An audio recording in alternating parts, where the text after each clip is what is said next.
Ah non, de toute façon, c'est l'heure, on n'attend plus personne maintenant.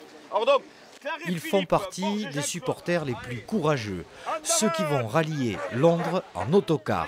Au menu 2600 km dans le week-end, mais ne vous en faites pas pour eux, ils ont l'habitude. c'est une belle aventure humaine. On l'a fait en 2007, on a voyagé 20 heures aller, 20 heures au retour.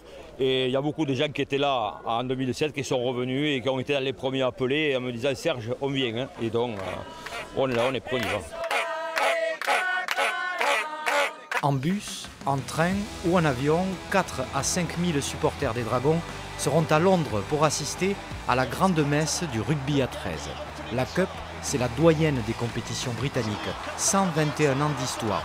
C'est le pèlerinage annuel des trésistes anglais vers la capitale et le stade mythique de Wembley. Un événement devenu mondial, aujourd'hui télévisé dans plus de 50 pays.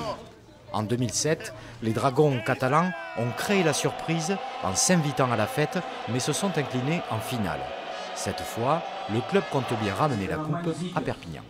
Et c'est vrai que là, quand on y va pour la deuxième fois, on sait ce qui va se passer. Mais on sait aussi que ça va être très difficile. J'avais dit un jour que je voudrais qu'on ramène quelque chose à Perpignan et je crois que c'est peut-être là la bonne occasion. À quelques heures du coup d'envoi, les Dragons ont foulé la pelouse de Wembley pour un dernier entraînement, histoire surtout de se familiariser avec ce stade hors norme.